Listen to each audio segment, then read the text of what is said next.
समस्तंको हरे कृष्ण दंडवत प्रणाम राधे राधे जगतगुरु शिल प्रभुपाद की जय।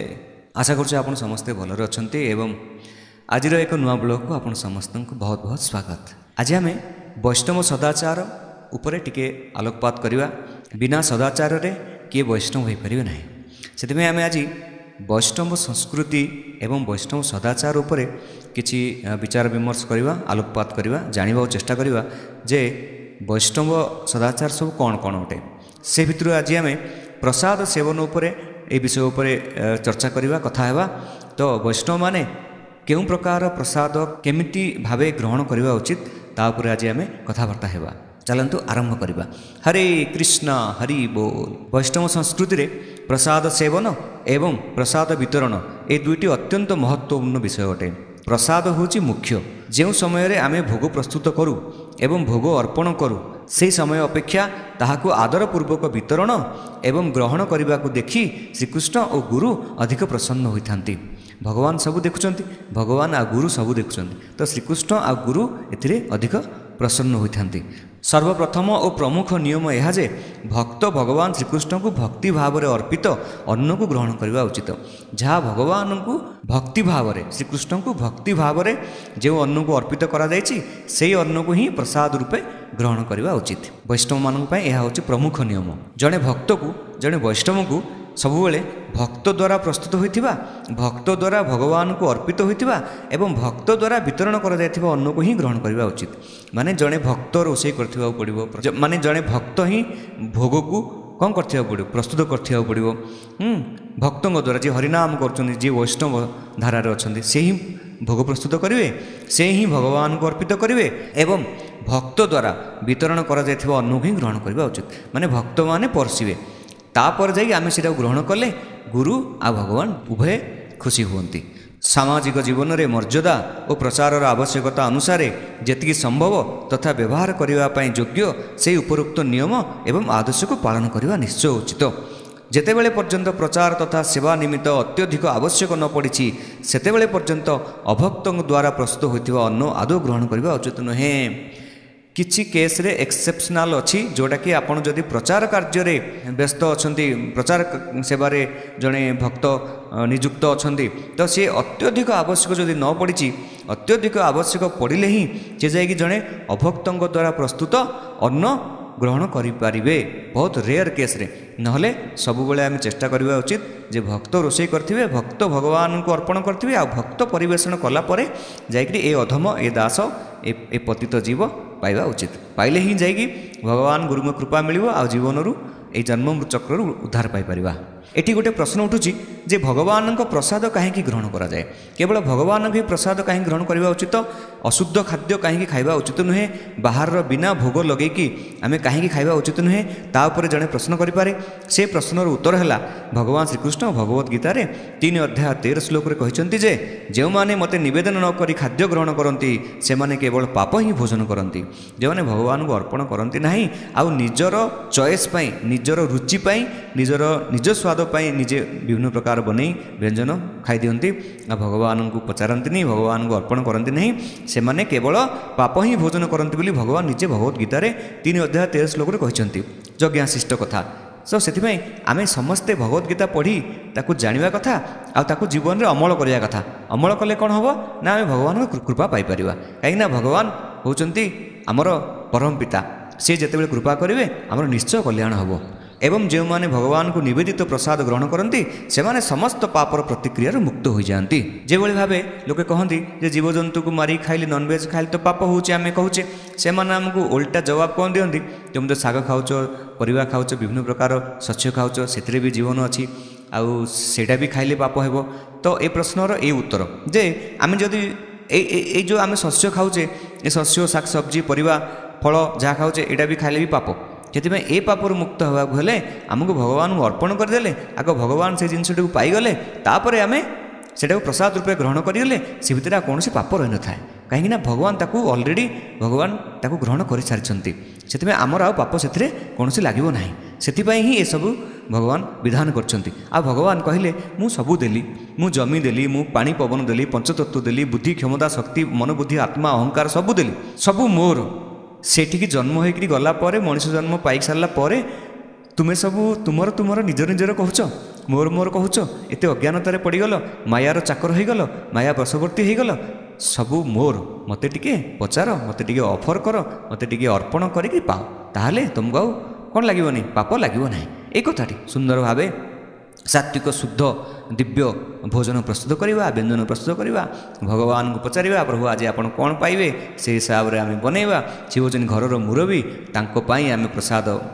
माने प्रस्तुत करवा ऑफर करदेवा केते सुंदर संस्कृति संस्कार आमर तो हिंदू धर्म सनातन धर्मर तो पचारिदेवा देदेवा सी खाई सारे तापर जो झुटन अच्छी जो कौन अच्छी अहिंठा अच्छी कहीं आम हूँ भगवान को दास आमर तांको व्यतीत किसी क्षमता नहीं तांकर प्रसाद पाई ही जीवन जाक बंचवा निजर निजर किसी कहवा नहीं निज रुचि पाई निजर रुचि ये किसी ना भगवान को इच्छा आम इच्छा से जहाँ करेंगे आम मथापाथी मानिजा यहाँ हूँ गोटे परम भक्तर लक्षण से आम सब गोटे शुद्ध भक्त होगा चेष्टा करवा शरीर रक्षा निमित्त आमको आहार ग्रहण करने को पड़ता है तेणु भगवान कृपापूर्वक आमको बंचापी माटी पानी पवन आलोक खाद्य एवं बहु शस्य देइछन्ति एपरिक शिशु जन्म ग्रहण करने मात्रे मातृस्तन में दुग्ध पर्यंत देइछन्ति पिलाटे जन्म हो मातृस्तन को केमती कुआड़ू दूध आसी माने माँ क्षीर केमती आसी जाउची तो यार ये जो दिव्यताटा ये जो डिवाइन जिनसटा से ऑटोमेटिक प्रोसेस रे चली यटा को तो देखिए कम से कम आमको विश्वास करने उचित तेणु भगवान को प्रथम निवेदन करी प्रसाद रूपे ग्रहण करने उचित भगवान को निवेदित सुस्वाद प्रसाद आयुष वृद्धि करे सुस्वास्थ्य दिए संतोष दिए दिव्य आनंद दिए पवित्र कराए एवं स्वीकृति संचय हुई भगवत भक्ति लाभ कराए ये कौन हम आमको स्वीकृति दुष्कृति आमको रोजगार करने हेनी आम सब स्वीकृति रोजगार करा पड़े जिते स्वीकृति रोजगार हम से आम आमर परम कल्याण हो पार स्वीकृति संचय हुई भगवत भक्ति लाभ कराए प्रसादर महात्म्य एते श्रेष्ठ जे पूर्व जन्म एक दासीपुत्र महर्षि मानकर भुक्तावशेष ग्रहण करी परजन्म श्रेष्ठ भक्त देवर्षि नारद रूपे आविर्भूत होइतिले बोलो नारद महाराज की जय हो वेदरे कहुछि आहार शुद्धो सत्व शुद्धो ध्रुवा स्मृति स्मृति लंबे सर्वग्रंथीनाम विप्र मुख्य यार अनुवाद होची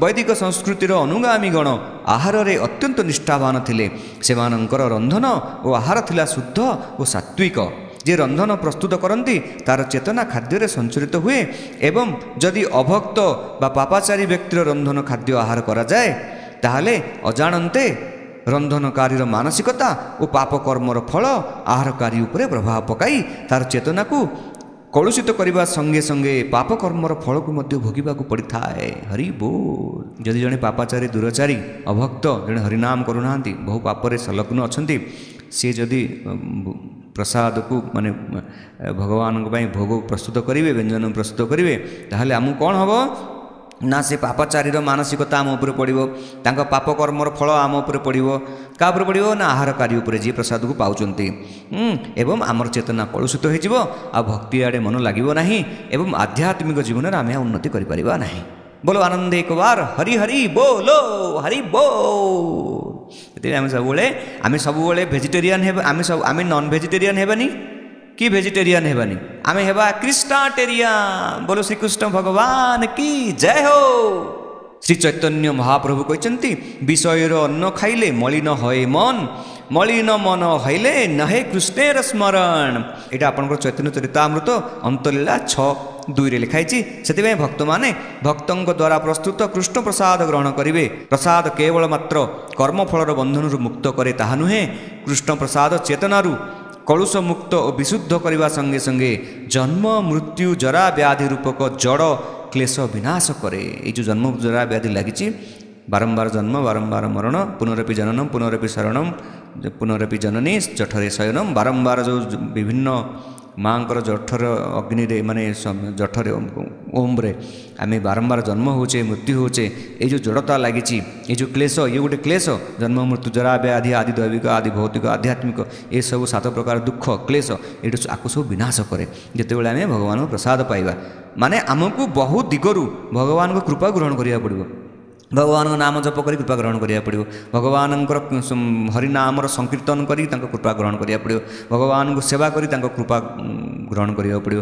ଭଗବାନଙ୍କ ପାଇଁ ଭୋଗ ପ୍ରସ୍ତୁତ କରି ତାଙ୍କୁ ନିବେଦନ କରି ତାକୁ ପ୍ରସାଦ ରୂପେ ପାଇ ସେଇଠି କୃପା ଗ୍ରହଣ କରିବାକୁ ପଡ଼ିବ।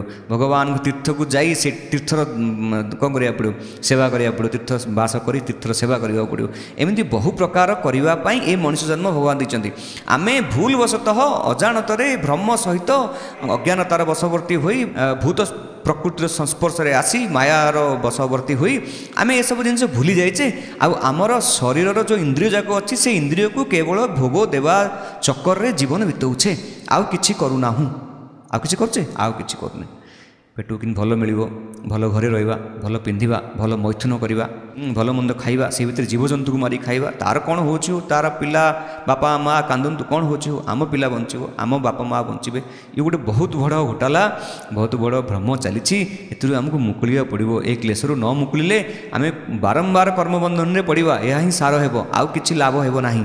ପ୍ରସାଦ ସେବା କରିତେ ହଏ ସକଲ ପ୍ରପଞ୍ଚ ଜୟ। ଯେତିକି ପ୍ରପଞ୍ଚରୁ ଜୟ କରିବାକୁ ହେଲେ ଆମକୁ ଭଗବାନଙ୍କର ପ୍ରସାଦ ହିଁ ଗ୍ରହଣ କରିବାକୁ ପଡ଼ିବ। ଆହାର ରୂପରେ ଆହାର ଶୁଦ୍ଧି ସତ୍ଵ ଶୁଦ୍ଧି, ମାନେ ଆହାର ଯେତେବେଳେ ପର୍ଯ୍ୟନ୍ତ ଚେଞ୍ଜ ହେଇନି ଆମେ ଭକ୍ତି କରିପାରିବା ନାହିଁ, ଭକ୍ତ ହୋଇପାରିବା ନାହିଁ। କାହିଁକି ନା କୃଷ୍ଣ ଭାବନାମୟ ଭକ୍ତଗଣ ଶ୍ରଦ୍ଧା ଓ ଭକ୍ତିର ସହିତ ରୋଷେଇ କରି ଶ୍ରୀକୃଷ୍ଣଙ୍କୁ ନିବେଦନ କରିଥାନ୍ତି। କୃଷ୍ଣ ଭକ୍ତିର ଦ୍ରୁତ ଅଗ୍ରଗତି କରିବାକୁ ହେଲେ ଆହାର କ୍ଷେତ୍ରରେ ନିଷ୍ଠାବାନ ହେବାର ଆବଶ୍ୟକତା ରହିଛି। ସବୁଠାରୁ ଭଲ ହେଉଛି ଜୀବନ ଧାରାକୁ ଏପରି ଭାବେ ପରିଚାଳନା କରିବା ଯେପରି ସର୍ବଦା କୃଷ୍ଣ ପ୍ରସାଦ ସେବନ କରିବା ସମ୍ଭବ ହୁଏ। ଆମକୁ ଏମିତି ସବୁ ସେଡ୍ୟୁଲ୍ କରିବାକୁ ପଡ଼ିବ, ଲାଇଫଷ୍ଟାଇଲ୍ କରିବାକୁ ପଡ଼ିବ, ନିଜର ପ୍ରୋଫାଇଲ୍କୁ କରିବାକୁ ପଡ଼ିବ, ଯେଉଁଥିରେ କି ଆମକୁ ସବୁଆଡ଼େ ଗଲେ କୃଷ୍ଣ ପ୍ରସାଦ ମିଳୁଥିବେ।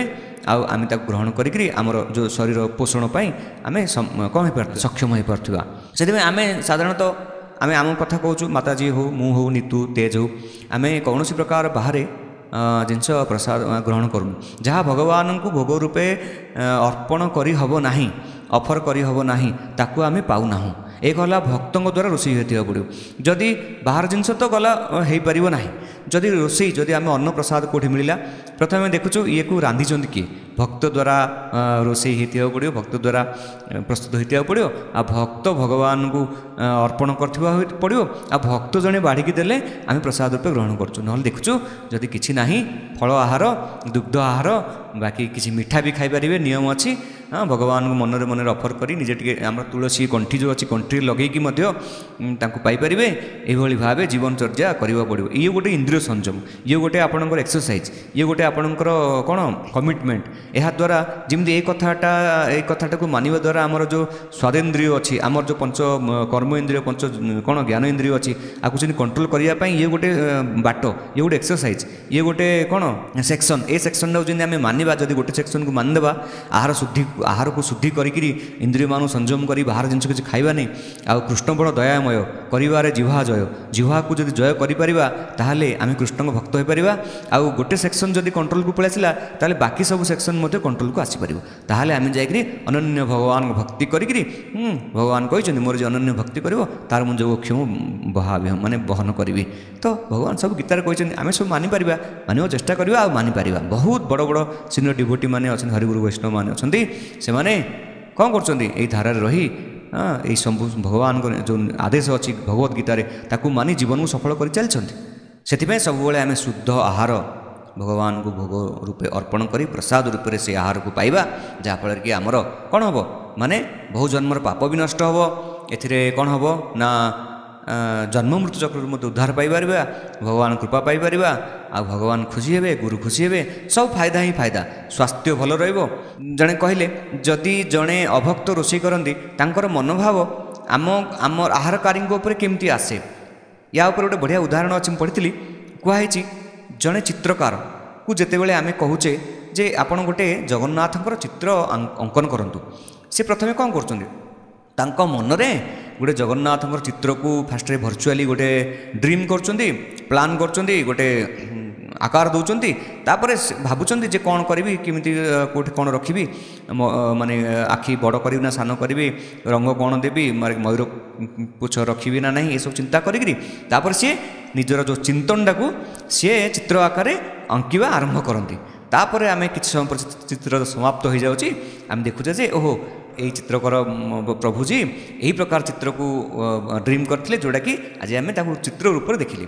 ଯେମିତି ତାଙ୍କର ମନୋଭାବଟା, ତାଙ୍କର ଯେଉଁ ଚିନ୍ତନଟା से जो चेतनाटा सेटा जमी चित्र आकार पलि आसे सेमिति से जहाँ भावुवे सी जहाँ चिंता करुवे आर जदि बहु जन्म पूर्व पाप अच्छी ताहा आमर खाद्य पलि आस रोषे कला बेले सी जो चिड़चिड़ी होते विरक्त होते विभिन्न प्रकार सब एक्टिविटीज हो से सब निश्चय खाद्य सांगरे आम मन को आसब आमर जो चित्तवृत्ति अच्छी नष्ट हो चिंतन शक्ति चेतना आमर कलुषित हो जहाँफल आमको आउ कौन हरिभक्ति करने को इच्छा हेनी माला जप करने को इच्छा हेना से जिते कष्ट हो पछे कृष्ण प्रसाद खाई ही जीवन धारण करवा जीवन मिली सी देते मनुष्य जीवन आक कथा जदि न मानिबा तांकर आदेश को जदि न मानिबा जदि भोग अर्पण करी प्रसाद रूपे न पाइबा ताहले आमे निश्चय भावे ये मनुष्य जन्मर दुरुपयोग करछे बोली कहवा तो से आम मनुष्य जन्मर सदुपयोग करवा यही जो सुदुर्लभ मानुष देव भगवान दया कर सेवा कर पाइबापी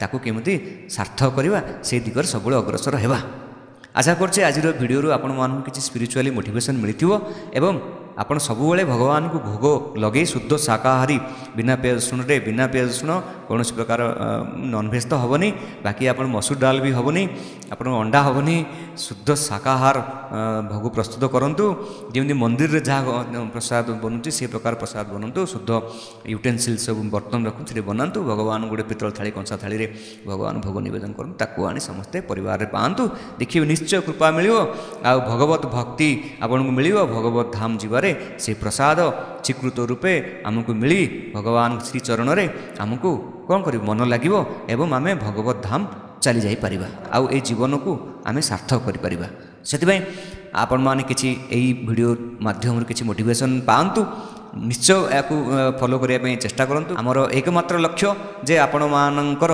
भगवत भित्तिक परमार्थिक कल्याण केमती हम जे माध्यम यही सब कार्यक्रम आम यूट्यूब जरिया इंटरनेट जरिया सोशल मीडिया जरिया आम सब करुचु जदि आपण को आमर यही जो प्रयास भल लगे ताहले आमर वीडियो को लाइक कमेंट एंड शेयर करेंगे बहुत रु बहुत लोक सांगे शेयर करूँ जहाँफल कि यही ज्ञान समस्त पाक पहुँची पार आ समस्ते यार फायदा उठाई निजर सुदुर्लभ मानुष जो जन्म को सफल करें एवं जदि चैनल को नुआर देखुं चैनल को सब्सक्राइब करेंगे आ बंधु मान संगे निश्चय आमर ये वीडियो को शेयर करी आमर ये यात्रा को आहरी मजबूत करिवारे साहाय्य करंतु। हरे कृष्ण हरि बोल।